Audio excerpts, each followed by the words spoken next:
Let's do it. Vocal exercises. Zelda, Zelda, Zelda, Zelda, Zelda.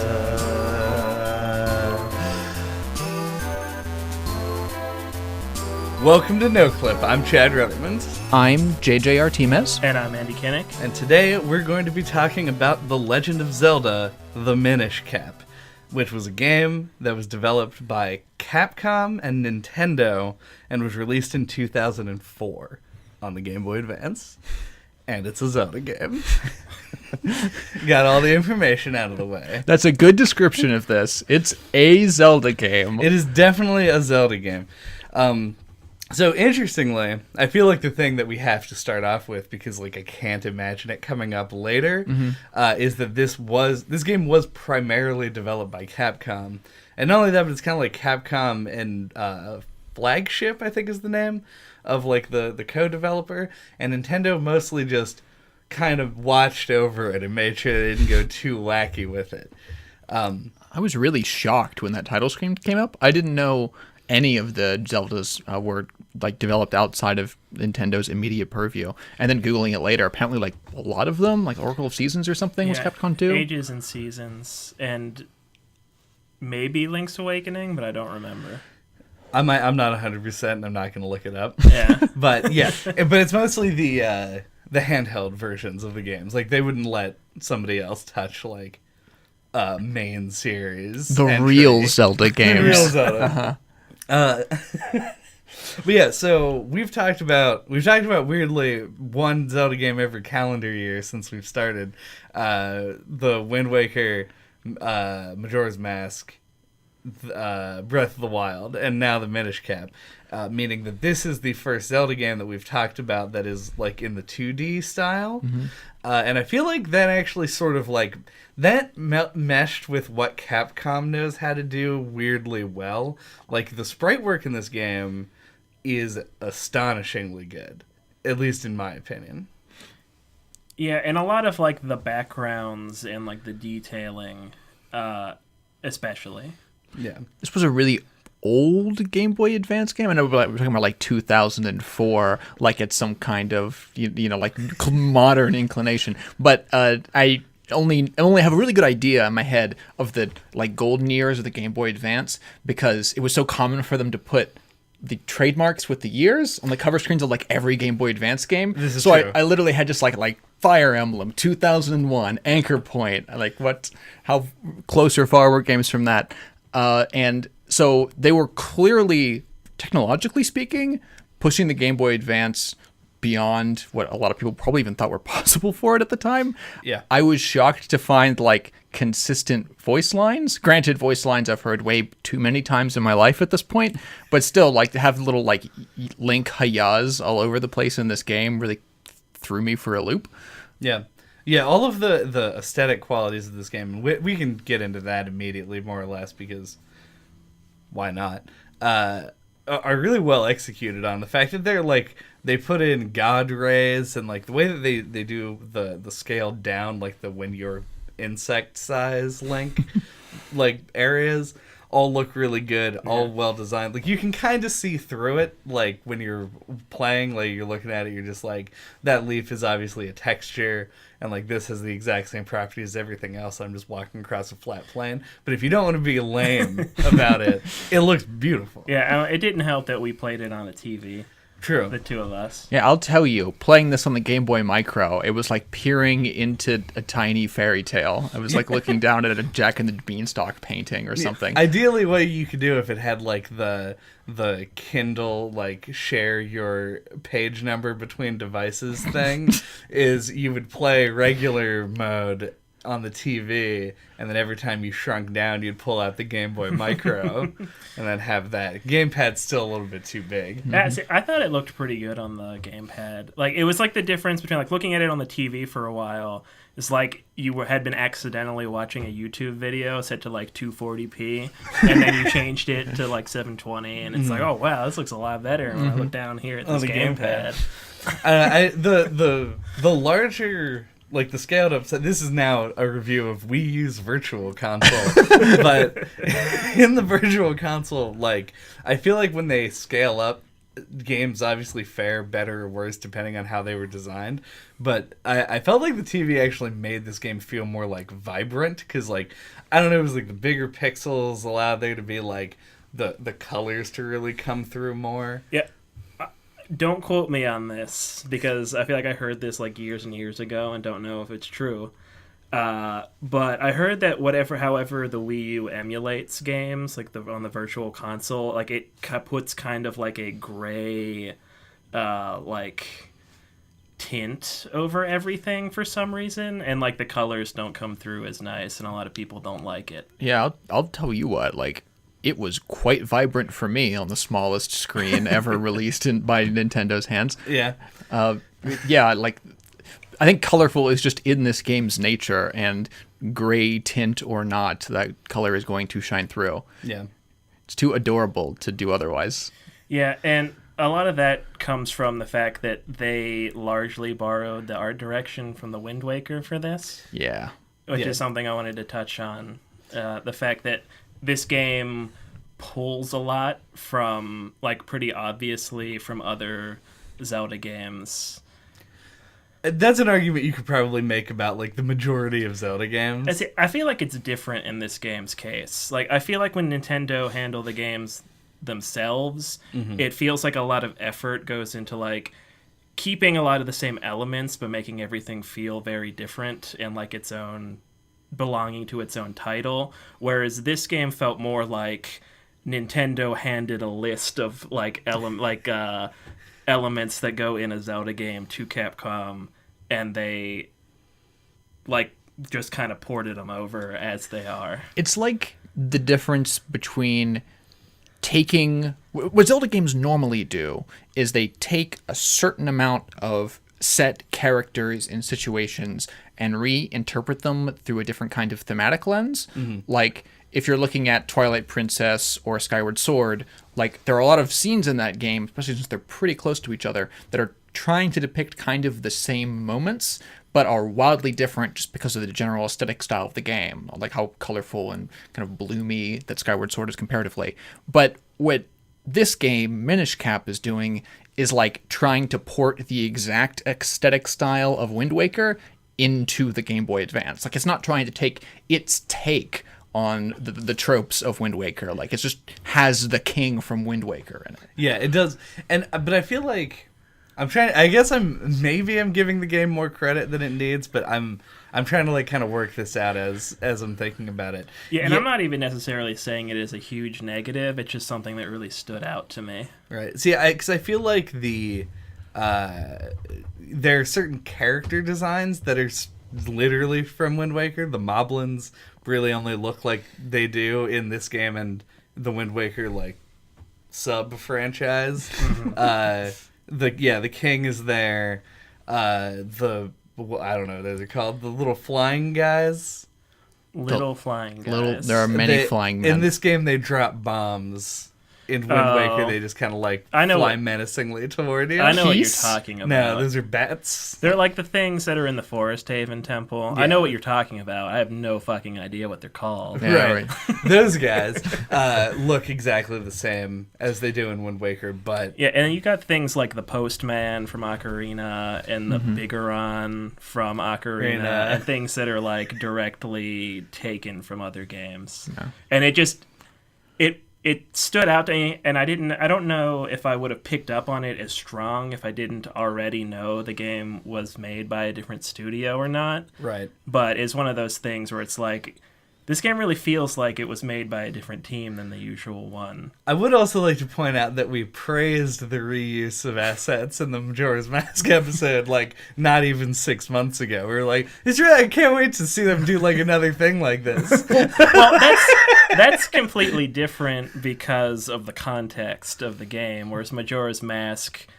like, that was baked into the themes. It was creepy that you were seeing things that you knew in a different and alienating light. Like, oh, you didn't find Minish Cap to be just, like, deeply unsettling? No. Nah. I frankly didn't find Minish Cap to be much of anything. I'm frankly shocked you've gotten me to talk about this game as much as I already have on the, like, 10 minutes that we've been recording. Yeah. This is like a podcast red alert for me. This is really the worst situation I could possibly be in to talk about a game, because I feel like this is the most like, yeah, it was all right thing I've ever played in my entire life, and everything that it does, it is taken from somewhere else. It's like an amalgamate. It's like Thanksgiving leftovers. Like, it's just a bunch of stuff piled together and put in a microwave, and you're like, this is kind of shallow imitation of what it once was, but it's still good and certainly better than other things I'd be doing. Munch, munch, munch. I feel like that's kind of what it comes down to with a lot of the 2D Zelda games, if I'm being, like, honest. I felt sort of a similar thing to...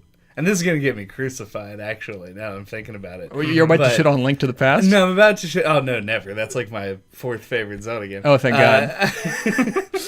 No, I'm about to shit on the Oracle games. Like, I found that this game did... This game and the Oracle games have a lot of parallels in, like, their design. Not mechanically or aesthetically or anything like that, but in, like, strictly the way that the games are laid out and the way that each of the games takes from previous games and remixes them and makes them into a new thing. And I think that this game just did it better. Like, this game is probably in my top list of handheld Zelda games, and I've played nearly all of them now, with the exception of, like, Spirit Tracks, and I didn't play Ages. I only played Oracle of Seasons. So maybe Ages just fucking blows Seasons out of the water. I don't know. Like a podcast police, they'll never find us. How dare you shit on Oracle of Ages and or Seasons? Yeah, I felt kind of similar to you, JJ, but like way more mild on it. Like, I found this game to be a little bit like unremarkable as well, but I foresaw that it would be really interesting to talk about it because of that. Yeah. Who is the more milder? The man who has a mild opinion about being mild, or the man who has a strong opinion about being mild? Mild opinion about being yeah, mild. That's true mild. Yeah. You're like chaotic mild. Understood. We were talking about the aesthetics, and while I do want to talk about how much I liked them overall, like just the way that it was implemented, because they did adapt the style of the Wind Waker. Yeah, pretty the art direction directly. is still good. Right. Yeah, but they did a remarkably good job of it, considering how, like, what a downgrade in hardware that they were working with. And I think that was our overall thrust in that conversation.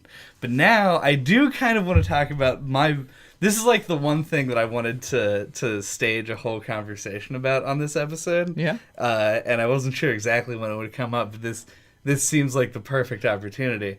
Because the game did do a couple things new, things that Zelda games typically don't do, and in 2004 maybe hadn't done at all before.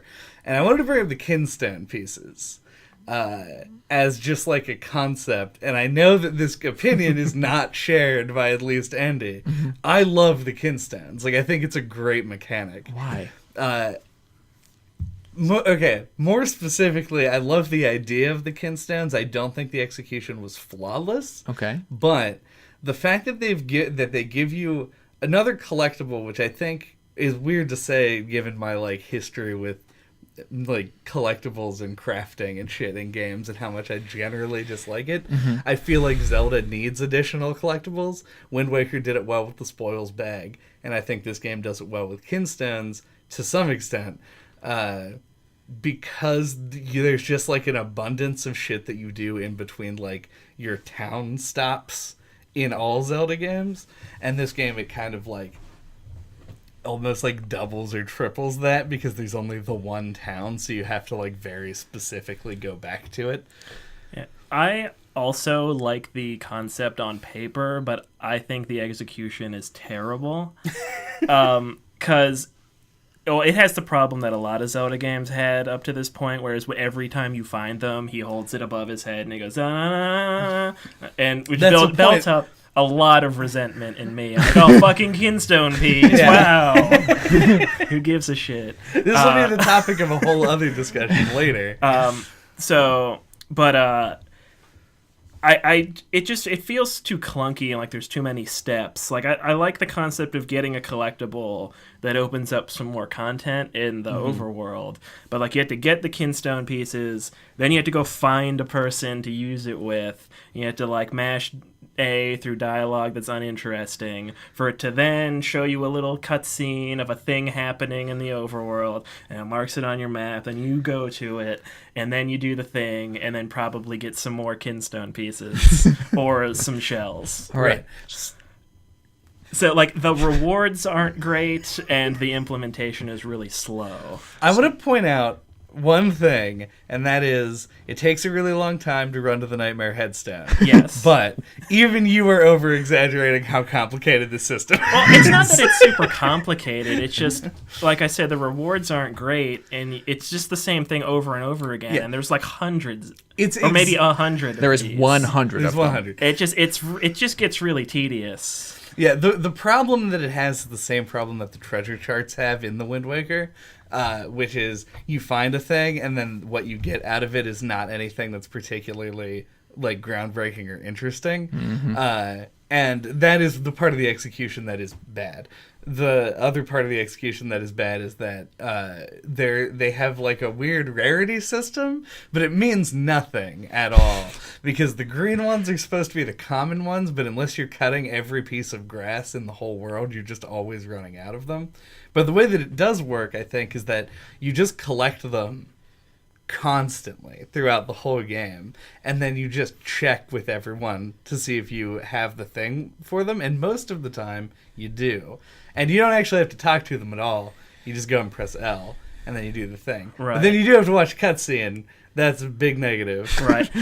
Yeah. The comparison to the treasures in the Wind Waker is a really good one, because I remember in that game checking islands a bunch in like the first third and then getting tired of showing up to an island and just getting a purple rupee, and then I just stopped doing it after a while. Right. And it was the same thing for me with the kinstones, where it's like I did it for the first little chunk of the game and then I'm like and then just stopped doing it. And then so much so that I forgot how it worked. I forgot that you had to hit the L button to do it, and you get to a part later in the game where you need to fuse a gold one with a wall to open a temple, and I'm like Googling frantically, like trying to figure out like how do you, like, do I not have the right one? And before I finally remember, like, oh yeah, you just hit L. You hit the L button. It's a GBA game. You had 4 buttons. Well, it's like I Six. thought that I didn't have the right piece. It's not like, if I knew that I had the right stuff, I would have then tried to mash all the buttons and would have figured it out. But, you know, that was my fault.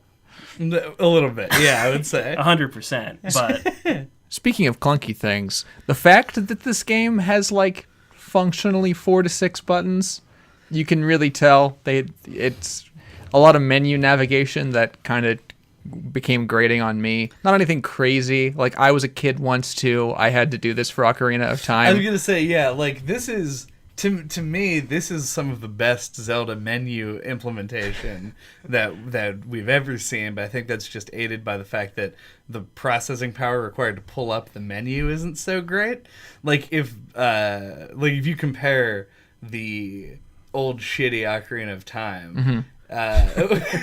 With the new shiny good version of Ocarina of Time on the 3DS, the fact that you can navigate the menus on the touchscreen is just like instantly a huge improvement. Without that alone makes that game 1,000 times more playable, like in 2019. And I feel that this game would have benefited from that, obviously, but because it wasn't available, I think what they did was fine. yeah. It's probably, I don't remember exactly how it works in the original Wind Waker, like how quick and easy it is, but it might have been the best implementation up to this point. Right. This is my first 2D Zelda game. In all of those games, do you have to equip the shield like it's an item? No. Okay. Because it's a 3D game, you just Yeah. kind of have it on you at all times. And you like hold it out. And he puts it on his back, because you can clearly see that. Because there's a dedicated button for the shield. Yeah. It's like they put it on the trigger. This is not a hardware limit. You had a shield in front of you at all times in The Legend of Zelda for the NES. Oh, that's true. Yeah, here's where I think the design on the shield got a little bit fucked up. Is they I hadn't even thought about that. It's because you've never used the shield in this game because they wanted the shield to do more stuff, and so they couldn't just have it out because it would be way too strong. They'd have to make enemies like do crazy things to avoid it. Now that I've thought about it, I feel like I didn't really notice because I kind of forget about the shield in A Link to the Past anyway. It's like it's always out, and you have to just be like not moving for it to be active, right? So as a result, that's how it was in the original. Yeah. Like I never end up taking advantage of it. So like I didn't even notice it, and I think maybe the team was trying to account for that sort of thing by like you make it an item and you have to like hold a button to activate it. Right. Well, what it is it's not that they were afraid people wouldn't take advantage of it. It's that in The Legend of Zelda, the shield's purpose was to block projectiles, and that's all that it could do. If something came up and hit you from the front, you still took damage. In this game, if you're holding the shield and get hit by anything from the front, it blocks it, and you don't take damage. So in order to make it so that you weren't invincible, they made it an item and gave it the ability to do all this other cool stuff. Like you could reflect things with it. The mirror shield probably has other properties, but as you guys are aware, I didn't quite fucking get it because all those dang ass Gorons punching the dang old rocks. But so that's cool. But yeah, that's where I think that they may have. They could have done something to make the shield a little bit more like usable. It's just this game has so little free space in terms of like item selection that I feel like they should have tried everything in their power to get as many features on your fingertips as the GBA would allow. The select button, I think, is the only thing that wasn't like readily used at all times. As is the want of the select button. But like the select button, if you like, as the gaming historian that I am, aka someone who has played an NES game, like the select button was used for a purpose pretty specifically for years and years, and then just like kind of fell out of favor. I feel like if they had mapped the select button to a second item, so that when you press the select button, it just swapped out the item that was in your A button slot with whatever was on the select button, it would have been like. It would have made so much smoother and easier. Yeah, it really feels like it's hurting for like an extra D-pad or something to map things to. Yeah, like what do they call it? The C pad on the N64? What the hell was the name of that? The C buttons. Yeah, whatever. Or the C pad. They're pad-like. I don't think that it was ever called a C pad. They're pad-like buttons. They have arrows on them in 4 cardinal directions. This is true. But they were just kind of regular buttons. But they were buttons. They were buttons in the mask of a D-pad. They were on the other side of the controller. I'm aware. I'm aware of where the C buttons were. Andy, they weren't connected. No. Isn't that kind of what makes the D-pad a D-pad? Oh, right. The D-pad is connected. Well, the you C can take off. are not. If you take off most like D-pads, even these days, I remember people complained about this with the 360.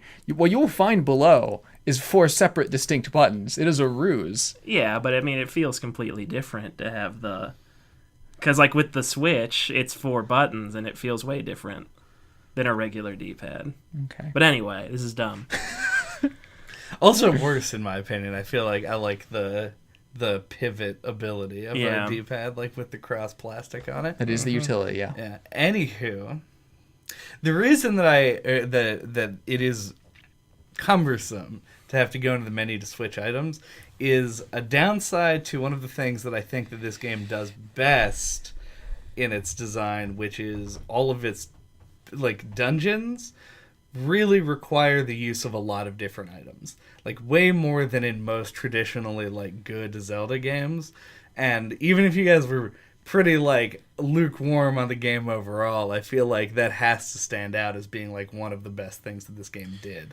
Yeah, I think they did a really great job with incorporating like some different items as well, like the cane item and the gust jar. Yeah, were both new additions in this game, and they complement the existing item set pretty well. Like Gust Jar especially. That may be my favorite item in the game. It's my least favorite item in the game, but we'll get to that. Are the mole mitts not introduced in this? The mole mitts too, yeah. Yeah, because I was trying to go back through my catalog here, and I'm pretty sure that the last time that I saw the mole mitts was in Skyward Sword. Yeah, which was years and years Skyward later. Sword, yeah, takes the mole mitts and the Gust Jar basically. Yeah, with the Gust Bellows. And does a riff on them. Mm-hmm. So, Minish Cap looking pretty good on the item front. But yeah, no, it is nice that they required like the use of the Gust Jar all the way throughout the game, even though it's like the first one you get. Right. And in the cane too is used all throughout the game as well. Yeah.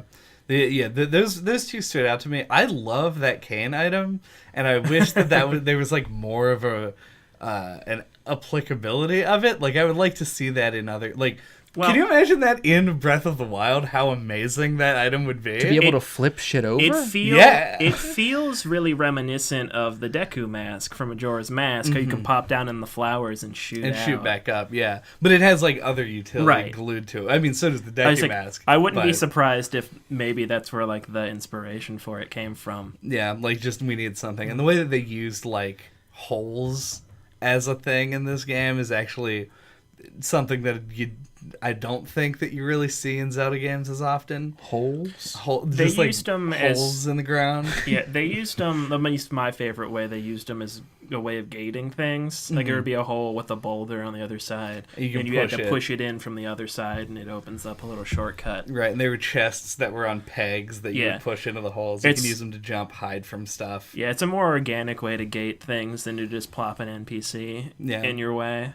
Yeah, they really made the most out of like maybe not everything they put in the game, but they made the most that they could out of a lot of the stuff in the game. Yeah, it's like as much as we kind of like sort of criticized it in our opening spiel, you can really tell that they like gave it their all when designing this game. Like I said in our Eternal Darkness episode, like when playing that game, like you could just really feel like how much the team cared and really tried to deliver what they thought was a cool and fun game. I think you get a similar feeling from Minish Cap, where like Capcom really tried to live up to like the Nintendo Zelda standard here, and you can really feel the effort. I agree completely. I don't want to make my opinion as clear as possible. I have nothing against Thanksgiving leftovers. Like, my overall opinion of this game is like, it's fine. I don't think there's that much to criticize here. It does a lot of things well. It just doesn't do pretty much anything exceptionally well. And while I agree that people clearly cared about the product here and that it shows most prominently in the aesthetics, like, they cared in the way that a middle schooler trying to Google their own like webcomic for the first time cared. I remember the first time. That's a little bit too degrading. I feel like your metaphors are like, no, what I want to make clear is that I liked it. It's kind of like if somebody just shit on the walls and like took a photograph of it and then mailed it. It's like if to a junior high student tried to program a AAA game. Yeah, it's like that. It's like the worst thing I've ever played in my life. My point is that if you microwaved it and then dumped it in the garbage and ate it with chopsticks. It is an imitation. That's what middle schoolers imitate everything. That's all that middle schoolers ever do is just that and yell and be confused and imitate things. A caveat that needed to be like stated up front. It did not come through. But yes, my bad. It's not trying to care about being its own unique take with the opportunity. It's trying to exactly mimic the things that have come before it. And I've played all of those things many times. Yeah, I think like maybe their idea was, let's take the main like core design of A Link to the Past and try and integrate a lot of the stuff they've introduced in the 3D games. Because I felt that a lot, whereas like you have a companion character, they have the more personality-filled Castletown and like stuff to do, like linear progression of things to do in between dungeons. Like it really felt like it tried to pull more recent design into the 2D space. Yeah, I feel like they wanted to take the Zelda game formula, the way that a Zelda game is designed, and take what are sort of the most common criticisms and try to address them. They obviously didn't do the whole, like, you get an item in the dungeon and they use that item to beat the boss thing. Mm-hmm. But they did, they incorporated more items into the puzzle solving. It wasn't just one item and then a second item later, which does require more menuing and stuff like that. And they tried to make the NPCs a little bit more interesting. They tried to do things that like people would commonly complain about in an old Zelda game. There are a few like select areas where it felt like they focused on a lot, whereas like some things that stood out to me were like a couple of the dungeons worked a little bit different. Like I like that in the ice dungeon, Temple of Droplets or whatever, you get the boss key right away, and then it proceed to enter into the boss room where the boss is frozen, and then you have to do like a bunch of puzzles to melt it, which is pretty cool. Yeah, that was cute. There were a lot of things this game did that made me think, oh, that's cute. The Chew boss, like the very first big old Chew man. Like, yeah, that was the Chew Man group. The Chew Man group, yeah. I was like, oh, this is funny. I care about chews. That was it. See, I think what they did with that temple was more noteworthy than that. Well, that also because it's just like an interesting little riff on the dungeon formula. Yeah, especially like the forest dungeon, which the fact that they were like, let's shrink you down immediately and have you be small length for the entire thing allowed them to go a little bit crazier with the aesthetics of it. It just worked out pretty well overall. The thing that the frozen boss made me think of is what kind of weird logic the people who build the temples in Zelda games use, where they put a door in and they're like, this is the boss door. We're going to put the boss key on it, even though that actor clearly wasn't supposed to be there. Yeah, how did he get inside? It's just like a tiny... because the temple itself is very small, built by the Minish, presumably. And then the Octorok just seemed to like wander on in and get frozen because it was like that was the element that was there. Are we really doing this right now? Are we really having a conversation on this podcast about why Zelda dungeons don't conform to the priorities of rational building constructors? Yeah, you're not supposed to think about that, Chad. I know. What I'm thinking of more specifically is how the Octorok get inside. But he knew that it was going to be beyond the boss door, because it seems like in every other scenario, in every other Zelda game, consistently, when you open the boss door, then there's the boss. The boss lives there. It's like they put a wall on the boss's house and said, here's where the boss is. Yeah. And they locked it because he's a dangerous guy. This is just an Octorok that just happened to wander the fuck in. Like, this is a weird place for him to be. Maybe there's a different boss who escaped. I've never really gotten... This is a weird rabbit hole to go down. Different tiny boss? I know. I've never gotten the impression that the bosses have always lived in the temples they inhabit. Oh, no. It's almost 100%. It's the only way to make it I feel like all the bosses just kind of wander into their temples long after they've been ruined. Well, some of the bosses are part of the temples. Right. Okay. With some exceptions. Like Bongo. Like, that dude doesn't just, roam around. Well, he's in, a weird shadow abyss. Yeah. So... he lives there. Yeah. So they put the door there. Whatever. I don't know who Bongo is. I'm sure I've seen him before. Ocarina of Time Shadow Temple boss. I don't care. Bongo. He hangs from the ceiling, and he has disembodied Rayman hands that play bongos. Yeah, that guy. Sure. Whatever. Like, the fire dragon guy, seems like he just, he has, the ideal habitat for him. Volvagia. Well, he specifically stated to live in the volcano. Right, yeah. Yeah. But anyway, I'm glad we have you here. But anyway, let's stop talking about this. Nope. One more thing needs to be said. For Chad's peace of mind, yes. Assuming Octoroks conform to most octopus rules, like assuming most of the things you can say about octopi Good pull. are true of Octoroks, they can get in some real fucking small holes real easily. This is true, and they tend to make homes out of things. So Yes. maybe this Octorok does live there. Yeah. and Yep. he just is one of the regular bosses, like in the temple. Well, I cannot believe we came to like a conclusion on that. That is satisfying. Thank you, Chad. And it got to take up like 3 or 4 minutes, which is really what I was trying to do in the first place. You tactician, you. I know. I'm like Fire Emblem protagonist over here. Do we want to assume that this episode's going to be a little bit short? Take Yes. a break here and then come back? Yes. Absolutely. All right. I'm just going to leave all that in. Guess what, everybody? We're taking a break.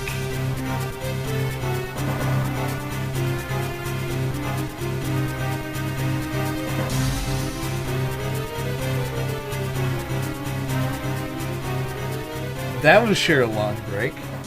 You know what else takes a long time? Everything in this game does. Yeah. I really wish the break would have been longer now. You could have preserved the part of your life before you heard me say that. Correct. In that bad way. Now, as bad as you said it, is correct statement. I feel like a lot of things in this game relating to like overworld traversal and things of that nature, like repeated actions you do over and over, are just that little bit too like cumbersome and take a little bit too much time to do. I have a list. Yeah. Do It's you? just the rare occasion where I'm on Chad's side about being impatient about stuff. All right, so which of these things do you assuredly disagree with that takes too long? Okay. Let's see. Shrinking and growing, charging spin attacks, making copies, charge the Pegasus boots, charge the gust pot, watch the kinstone piece spin all around, changing items. That's where my list ended. I felt like the shrinking and growing was made okay by the fact that you could skip the little cinematic. And I think the Pegasus boots and the gust jar are fine. Yeah, the gust jar, when I wrote this down originally, I thought that there would be some, like, merit to charging the gust jar to, like, red. Uh-huh. But as far as I can tell, there's zero reason to ever do it. So, maybe not quite the same. But everything else sounded like you were correct. Yeah, it just takes so long to do all kinds of stuff. I kind of don't get why in a lot of the later boss battles they made like don't get hit while charging your clones games like the primary mechanical interaction. Yeah. I think they thought that was an interesting like gameplay idea. It is like make your clones and then do some kind of thing with them and don't have any of them disappear. Like I think they thought that was an interesting challenge. I think that I like the clones, to be fair. I especially like the multiple situations where you have to change the orientation of your clones to match a predetermined pattern that works. I always thought that was cool. I didn't get why that also needed to be like a dodge the balls when your character is 4 times as wide game. Because that just, you fail at that and oftentimes it doesn't even hurt you. You just have to charge it again. Yeah. It's really like, for me, because I do like the clones a lot as a concept, and I like a lot of the puzzles and stuff that they implemented with it. But yeah, if it, literally every single instance of it would have been made 1,000 times better if if you clang your sword off of something while you're moving, it didn't cancel it. Yes. And 2, it didn't take so long to charge. Like, I see no reason why that bar needed to charge for as long as it does.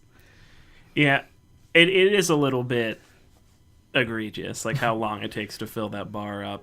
But like there's literally no reason for it. Yeah, 99% of the time. So like, except I feel like one instance yeah. during the Manta Ray boss. Yeah, I think it takes like a full 10 seconds. It was, I timed it at 6 seconds. It feels very long. You did time this. I 100% did. He was in the room. Yeah, but I feel like it's more of a, for me anyway, like a hitbox issue.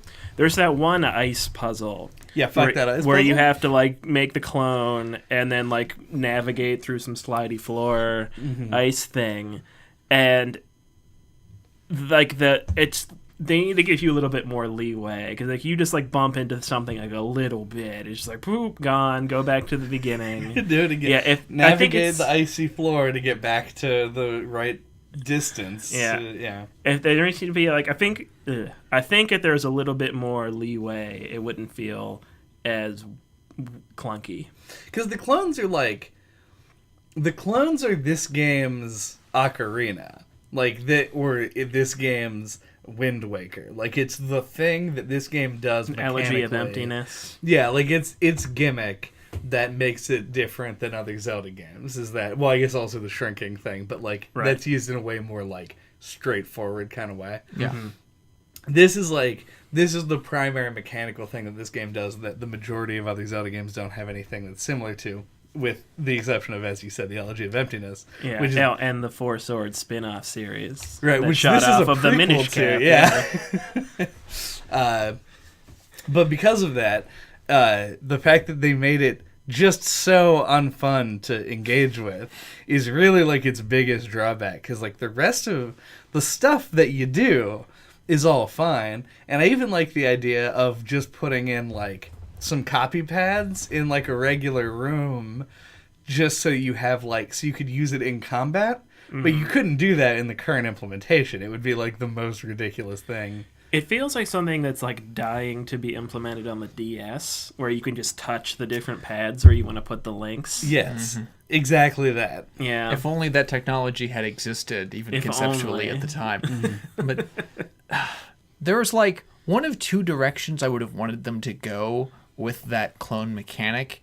And one is what we've already talked about, just shrinking the amount of time it takes to do all of this. But if once you get the clones, they're resilient, I feel like the charge time could still be entertaining if successfully executing the charge was itself like an interesting challenge. Like if the later levels were more bullet helly to an extent where like even getting to that charge unmolested was itself like a cool thing. The boss fight in the Sky Temple was kind of like that, right, where you had to dodge, and it was like the one occasional of the projectile. Yeah, one of the only times that I felt like the mechanic was really used in a way that I thought was like good. Yeah, that's a highlight. Yeah, for sure. Cool, just idea conceptually, right? Like evil manta rays coming to whack your shit. Yeah, good use of the cape as well. Yeah, the cape as an item is very cool. Is that something that's been in other Zelda games? In Link's Awakening, you have Rock's Feather, which lets you jump. I feel like Big Jump is too obvious of a thing for it to have not existed before. Yeah. Because, I thought it was neat. I also like the fact that there was like a mechanical difference between jumping and gliding, and you could do either one separately. I feel like the fact that it's... And I understand that it like destroys traversal. Like, it doesn't work. Like, Zelda traversal does not work if you can fly around. But it does kind of suck that it's gated so late in the game, because it is like probably the best item as far as like just feeling good to use. I did want to like at least have a bit of a piece on the dungeons, because I feel like we weirdly skip it all the time when we talk about Zelda games, with the exception of Breath of the Wild. But that was also like a 3.5 hour long 2-episode discussion. So I felt like the dungeons in this game were really well designed overall. I think that they were intricate. They used a lot of different items, and I thought they were mostly interesting. Though I realized that for the majority of people, they're probably a little bit too simple overall. Yeah, I kind of felt similar about these dungeons as I did about the Majora's Mask ones, where I felt like they were a little bit too short and simple. But, I mean, they are well designed for what they are, though. I didn't feel like they had a lot of the payoff that the end of the Majora's Mask dungeons often did. Yeah. But Majora's Mask has technology on its side there, especially in retrospect now. Yeah. But that kind of leads into another thing that I found interesting. One big nostalgia point with this game and a lot of games on the Game Boy Advance of its ilk is what I'm going to vaguely describe as like GBA spectacle. It's something that I like weirdly missed in my life, and was probably my highlight coming back to this game, was being able to put myself in a position like where I was a kid, where I Game Boy Advance game was trying to impress me with its like technical skills and like incredible marveling visuals and creatures. Right. It seems quaint in a really adorable way that I appreciate it now. Like, is that something that either of you two really sympathize with? Probably not as strongly as you. I didn't own a GBA until like really late in its life, so I didn't play a lot of GBA. But I did hear in Matthew Matosis's Axiom Verge video, he talks about indie games doing a similar thing, whereas like they're running with so much overhead, and it's cool that that game like zooms out boss battles and does like some things to play with the visuals and your expectations. And I feel like it's like a similar thing where like in the GBA, some games were like throw like a cool visual at you, like the Minish Cap, or this game does that with like the when you shrink down to the size of a Minish, it's got like the big leaves and stuff and like the depth of field, and you're like, whoa, neat. And so it's kind of that sort of thing, and I do find myself feeling a little nostalgic to stuff like that as well. Yeah, as far as like pure nostalgia goes, I definitely like do get that. I've heard you, Andy, describe this sort of as like feeling like going back to a game of an era, and I feel like you have that for the like PS3, Xbox 360 era, not visually, but like the style of game. Mm-hmm. I think it's because you didn't play a lot of games at the time. Yeah. Whereas like for me, like going back to this game was like revisiting like junior high, where I was, because I probably played more Game Boy Advance. Whether the games in it were Game Boy Advance games is to judge. I don't know.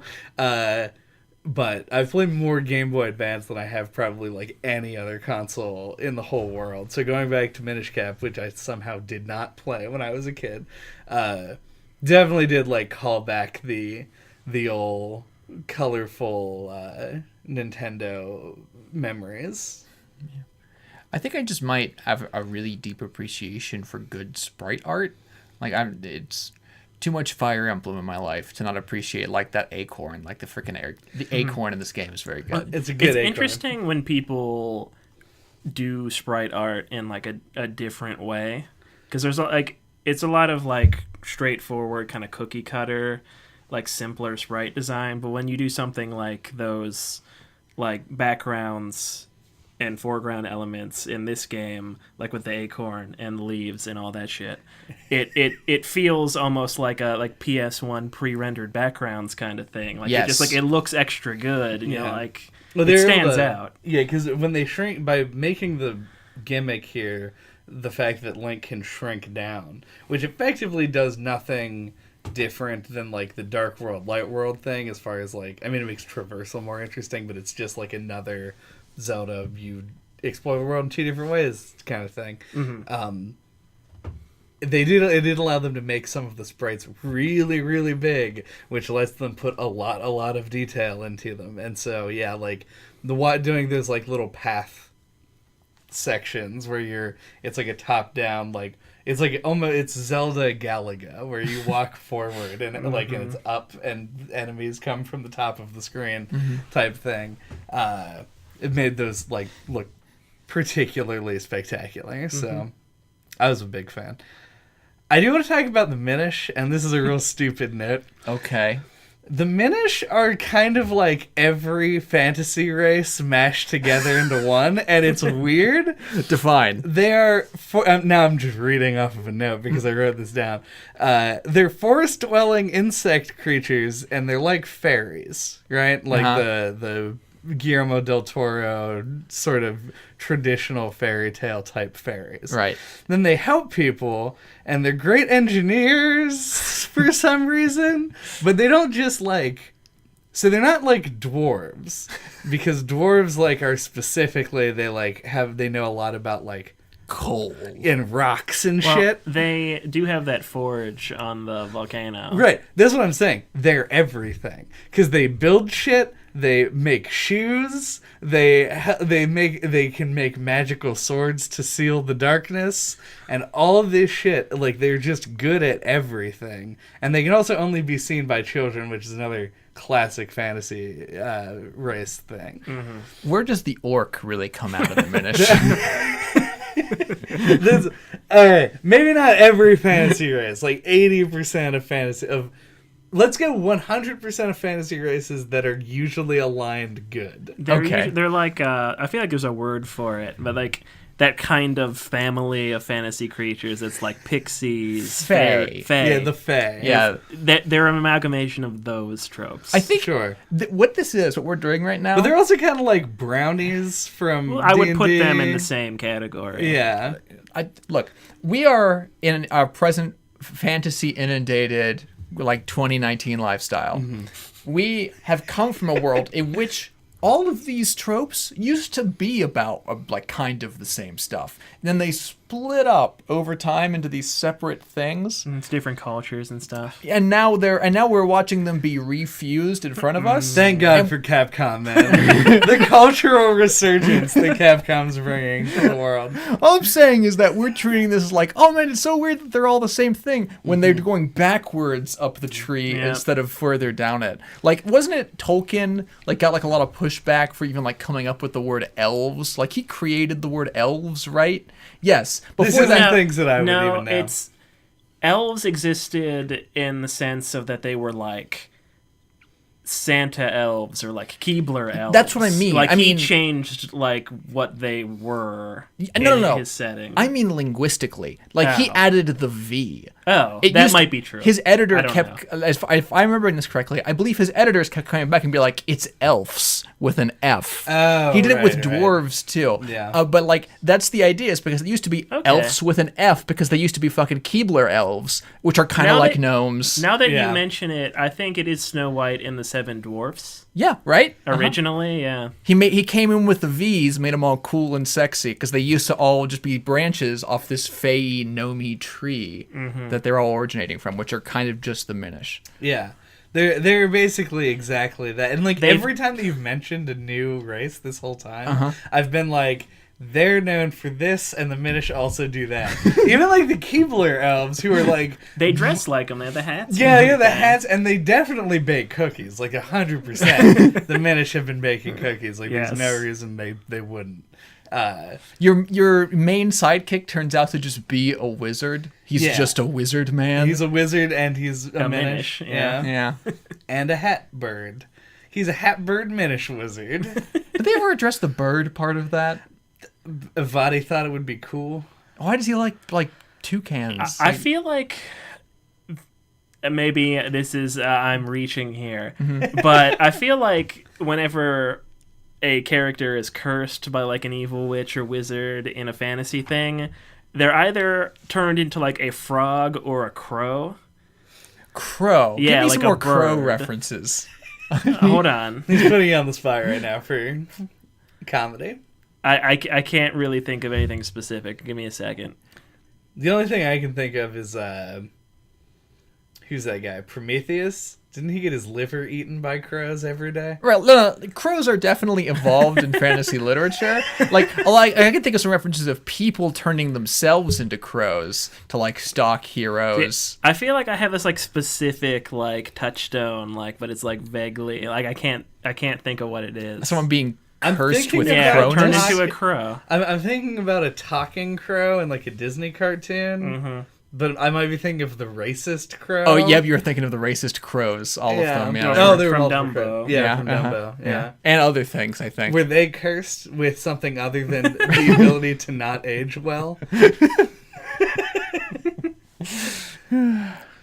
But anyway, let's just move on from Oh, this. you're gonna I'll move try and Google it. He's definitely a bird-looking hat for sure. It also it just fits with the design of the hat that he's like a little bird beak on the end. Oh, yeah, Yeah. it's cute. I'm curious if there was ever some lore that I missed. That's something I want to whinge about. This game is the most, like, not even trying to push the envelope in terms of Zelda story you can ever get. Like, even by Zelda story standards, this is just like a hero's tale, the story. the game ended so quickly. Like, Zelda wasn't even a character, and I've been so used to, from my last years of 3D Zelda playing, of Zelda herself being fleshed out in some way, but she's just like a rock. She's literally a rock for this whole game. Yeah. This isn't the same as the 100-year fluid nap. This is more like she is just inactive entirely. Yeah. I kind of just expected that going in, though. Yeah. That this wouldn't really have that much of a story. It actually had more of one than I expected. That's true. Yeah, because I don't know. I feel like this is a handheld Zelda thing. A lot of 2D Zeldas kind of forgo the People, the human beings. kind of but like the regular Zelda story where Ganondorf gets reincarnated, you go on a big quest, get all the shit. They want to make it seem like it's less of a big like this game is supposed to take place in like an afternoon. Like they're like, go get the elements, and Link just says like okay, and then does, and then comes back, and that's it. No. I'm pushing back against that. It is like a way too common video game trope of, like, in the game, the light never changes, the sun never goes down for game reasons, but it's implied that time is passing. Oh, sure. But I mean, I think specifically in this game, like, nobody ever, like, moves or leaves their spot. This is an old game thing. Yeah. But this is well within the era where that could have happened. Like, Majora's Mask is like the most complicated timescale system the video games had at this time. But even in Ocarina of Time, like there's a day-night cycle and people did different shit at different times. I think they just didn't want to bother with it. I agree. I don't think this is literally supposed to have taken place in a day. No, okay. Oh, okay. I'm not even really arguing against that. I'm saying that it all adds to this overall experience of the game feeling like it isn't the grand adventure that a 3D Zelda game It feels is. more static. And I feel like that is at least somewhat intentional. Very fair. Yeah. Also, the time to beat on this game is what, like 10 hours or something? So in that vicinity, yeah. So, like, if I've already spent like 15 hours say- in it, but I've been doing like I think it's everything. closer to 15, supposedly. if it's on the low side, because I know I didn't do more than 12. Well, yeah, I mean, it depends on how much you engage with all the side shit. Right, but what I mean is that, like, if the festival was at like 9, then conceivably You this is could all- actually do it, yeah, in real time. Yeah. They also give you the opportunity to sleep, which is weird. Also, did anybody do the minigame where you sleep and a guy inserts monsters into your dreams? No. It's wild. Yeah, Like I kept thinking, I should go back to Link's house. Like, I kind of forgot that existed. And then just never remembered to do it. Like, every time between dungeons, I'd be like, oh, yeah. And then forget. As far as I know, the only thing that changes is that you get you can fuse a kinstone piece with your Go granddad. figure. Yeah, that's about all. Yeah. But no, I thought the side quests in this game were, I mean, they're Zelda side quests. A lot of them are very similar to other Zelda side quests. But this one in particular was fucked up. Because you, like, go into this room and his name is Simon's Simulations, which is already, like, when did the word simulation come into existence? Yeah, probably not on this timetable. Exactly. Like 1910 is where I'd peg simulation as being, like, coined in the lexicon. So this dude goes like, hey, we hear there's a challenge. You want to take the challenge? It's 10 rupees. And you're like, oh, well, I guess, sure. And he goes, go lay down in that bed. And you're like, and like you look over there and you're like, that's just a bed. Like, that's all that's in this building. That's weird. But, like, it's got all this machinery around it, like some fucking weird sci-fi equipment. Okay. That actually feels very Zelda to me. Like the Akala research lab. Right, yeah. Yeah. Think that, but they used it for, like, weird amusements. Yeah. Like, fucked up amusements. But then you just fight monsters and he gives you a heart piece, and that's the whole thing. Okay. It gets real easy, real short, but it's, like, alarmingly short because you feel like there should be so much more to this, and it just isn't. So, big ups to Simon's Simulations, I guess. Glad that ended as well as it did. That could have gone to some dark places. Ooh, could have been real bad, yeah. I didn't really engage with the side content that much. Not because of anything about the game specifically.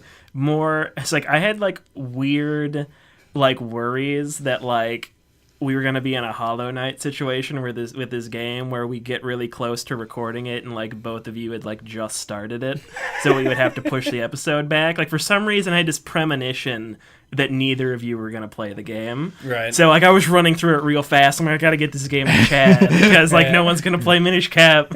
Don't know why I thought this so strong. Well, see, you had a premonition, but actually neither JJ nor I are going to play any of Kingdom Hearts 3. Right, yeah. That's classic us hating on Kingdom Hearts 3. But yeah, so I kind of like sped through the game to get it to Chad and didn't really take my time. Yeah, no, that's fair. And also, like, the side content in this game is just like other side content in Zelda games. I would say it's at, like, it's probably in the better half, but, like, the better half of side content in a Zelda game is, like, a gray 7. Like, it's the most benign sort of, like, there's some stuff that always stands out, and in this game it was a weird bed. Yeah, for me, well, that's where we're looking. Yeah, for me, like, how well the side content comes off depends on how much I like the main game. Like, the Zelda games that I really like, I end up just wanting to spend more time in and therefore do the side content. Yeah. And the ones that I'm not as hot on, I don't do much of it at all. I finished this game as fast as I possibly could and ignored pretty much everything that was in my way of doing that. People, it's not really a world I wanted to be immersed in. Kind of felt like a world I'd been in before. Kind of felt like the Chicago of worlds and video game standards. I mean, I guess Hyrule is kind of like Chicago. Well, you're not going to riff off that, Andy? I was Where are gonna- your I Chicago I feel like jokes? there's almost no way to rip off. I was going to say something stupid, but I decided not to. Was there something that you wanted to go into, or did you want to go into final thoughts? I did want to call out the music in this game. I thought the music in this game was really great for a GBA game. Like, and I think it specifically appealed to me a lot. So I feel like they used a lot of like these MIDI sound effects from like the N64. Like there was like the Hyrule Castle Town theme specifically had this one instrument that's really prominent in one of the themes in Mario 64. And I was like, it gave me a nostalgic feeling. I had, and I'm glad that we're talking about this on the second half, because my intention when I go to edit this is to use music that is like specific to Minish Cap as opposed to like Zelda music generally. And I think one of the interesting things they did, whoever the composer was, I didn't look it up, they used sort of like you can tell the songs that are unique to this game because they used a really different sort of like instrumentation than is normally used, and particularly, and probably the one I'm going to start the episode with, is the Minish Woods theme. That's a good one. It's really good, and it has like this very prominent bass line and things like that, which are things that just you don't hear in Zelda music a lot. It's a lot of like sort of your woodwinds and shit, like playing the happy melodies, or your heavy strings when it comes to like the darker periods. Yeah, it's usually more ambient in the dungeons too. And it took a lot more active role. I did like it a lot. Yeah. I did actually want to jump back to one thing real quick, which is the Sky Temple is fucking weird also, because we mentioned how this game takes everything that it does well, more or less, from other Zelda games, and I feel like the Sky Temple is where Capcom was like, this is gonna be the Capcom dungeon, because it's not like the other dungeons. There's like elements of it that sometimes loop around and you like get a key and then go back to a door and then go through the door, but a lot of it is like a platforming challenge, and like there's lots of combat and weird shit going on. It feels like two dungeons put together, or a dungeon and a half a dungeon put together, because like the first half's just like a gauntlet, and then you get to like a fake out boss, and then you get to a second half where it's like more of a traditional like shorter dungeon. And I thought that was cool. Like, I appreciated the attempts, like I also mentioned with the Temple of Droplets, to like mix up the Zelda dungeon formula. Yeah. It just struck me as very weird. Yeah, it was definitely weird. I don't know if I would call it like totally successful, but I liked that they did that. Yeah. I do also, just that fake out boss, I don't know if anybody else saw this happen because you have to be bad like Chad to do it. But if he knocks you off of the ledge that you're on with the shield bash, he like laughs at you. Like he puts his hands on his hips and like throws his head in the air. That's pretty good. Yeah, I did not see that. It's very good. I'm a big fan of that. Do we have final thoughts? I guess I'll go first. It's just like kind of the tradition now that I go first, I guess. Yeah, a little bit. We like pressure. We do the round table when I introduce the podcast. Yeah, and then we reverse it for the final thoughts. I like that. It's poetry. It's like poetry. It's sort of they rhyme. Yeah, this game came off as kind of feeling a little bit too standard or like by the numbers to me in a lot of ways. I mean, part of that I think is at least my fault for playing through it so fast when I didn't really need to.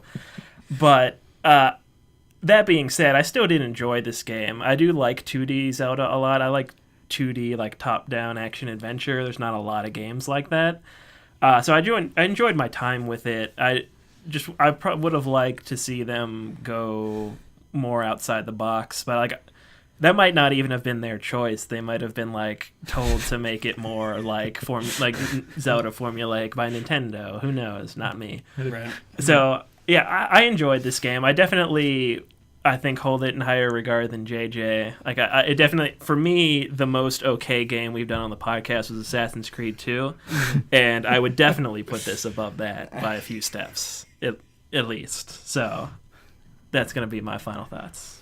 I feel like Assassin's Creed 2 versus Minish Cap will be something that will now possess my mind for days to come, in terms of which I ever have to actually decide on. We've had some extreme mediocrity over the years that we've come, and honestly, Chad, no, I don't have final thoughts. That's how I feel about this game. You know what this game is. I assume you've played The Legend of Zelda at some point in your life. You know what the game is. It does absolutely nothing outside of that framework that will surprise you. It has kind of a witty bird hat, and is otherwise a video game that is similar to things you might have played as a kid. Got some pretty pictures of acorns and other small things that are bigger than you'd expect them to be. It's a game. You'll have fun with it. I think it's a little bit too expensive now. I'm under the impression that it's old. Get it on. If you got like a cartridge version, yeah. Yeah. If you got like that one friend who just like eats up, he's just like too obsessed with certain things in his life, and there's some element of Minish Cap that like will feed into that obsession. You can feed it to that person. It's like some additional like 9-10 hours that he can spend in his life on that obsession, whether it be about like Zelda, bird hats, like elf people, like whatever. Really tiny things. Yeah, But if you have a Wii U, it's only $10. That's true. Yeah, it's yeah. probably worth it. Yeah, but Yeah. you probably don't have one. You know what? That's a good way to describe this. This is the $10 Zelda game. It's not bad. It's like exactly worth that price and the amount of time I spent with it to me. It's completely fine. Have fun. What's funny is that A Link to the Past, the most recent time that I've purchased the game, cost me $7.99, and that is definitely I've played that game a lot of times. So Good deal. Yeah. Anyway, I did actually want to mention, because we just never said Eslo's name even one time, that I actually don't really like him as a character very much. Like they did a really tropey and uninteresting thing with him. I kind of liked how cheeky he was. He had kind of like a Kazooie vibe to me. That might be my exact problem with him. That he kept talking down to me. Fair enough. I also wanted to mention, because I just thought of this, that I appreciate that Ganon was not the bad guy. Yeah. Instead, we had popular Dark Souls video producer, Body Video. Yeah. Not a particularly like great character or anything. I just like that he was different. He's a horrible character. Oh, wait, horrible. He was a bland character. I guess this is That's no fair. longer final thoughts. I've stolen your thoughts from you, Chad. This is fun. This is something that I didn't think was even worth talking about, like many elements of this experience. But like, I would have preferred Ganon, because at least Ganon has like is kind of scary to me, and Ganon has this history implied by his presence. Whereas this guy, I think he's in other games. I think, because I've recognized that ball thing from somewhere that he turns into. But like, he's just a guy. He's just an evil guy. We're given no explanation. He's like the evil apprentice trope incarnate with no differentiating features. Yeah, I would still take that with like an interesting character design over Ganon again for like the 18th time. I don't think his design's that cool, but maybe I'll leave I'll leave what you think to be cool up to you. Okay. JJ truly discovering the true meaning of subjectivity today. And his heart grew 3 sizes, that at day. least in my opinion. So I think being the person on the podcast who I imagine had actually the best time with this game, because I didn't A, rush it, and B, dismiss it outright. I enjoyed my time, but I feel like a lot of it is just because I like this style, or this game that I've played multiple times, as we've mentioned, a lot. I kind of got a similar feeling to when I was playing A Link Between Worlds, the 3DS Zelda game. I don't think this game is like that caliber or anything. It's more just like something about playing new Zelda content that is like the handheld versions tend to be a little bit easier than the other games, so I just kind of get to sit and just like do it, and it feels like a very solitary and like reflective experience, and like a little bit nostalgic and a little bit it's just engaging enough for me to like really kind of sink into it and enjoy it and sit there and play it. And like I played this game over the course of 3 sittings. I didn't quite finish it, if I'm being honest, but just like in these 5 to 6 hour chunks for the most part. So You heard it here first, folks. If you want to have an experience where you sit alone in a room and just passively absorb things and don't really expand your horizons or learn new things in any way, we've got the perfect video game for you. It will entertain you exactly as much as it needs to keep you there. I feel like this is something that we've had this discussion about before, where it was like on the podcast even I'm positive that it was just like sometimes I just like to play a game as like passive entertainment as opposed to active, and I feel like this game sort of fills that role. Oh yes, it does. It's like actually I have no comparison. It's not going to make this JJ's seem being worse. so snarky. He's in. You know what? I've changed my opinion. Minish Cap's the best game ever. This is my number 3 best game of all time. I feel bad for Gunther. He's gonna be so sad that JJ hated the game he suggested. I mean, I don't hate it. I think it's Thanksgiving leftovers. JJ, you just said I hate the Minish Cap so much.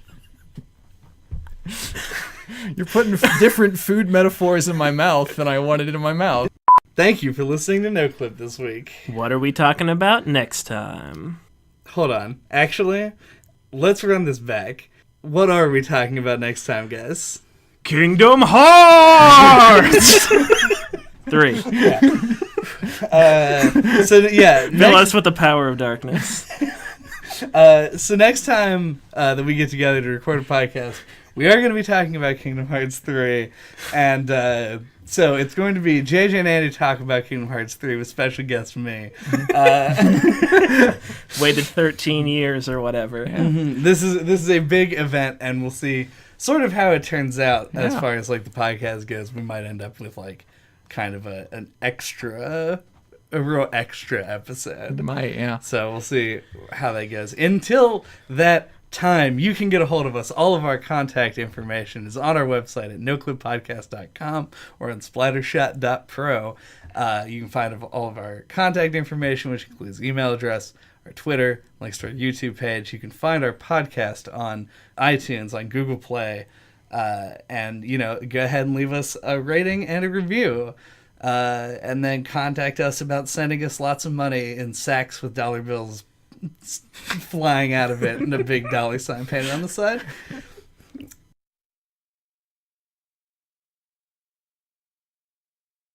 Coming to a point like the point of this podcast. It's like a singular point. Yeah, like we have. We're always so focused. Dude, you're so right. I am. Because I'm so focused. Yeah. On the point. Like that other time you were right. Do you remember that? Yeah, all the time?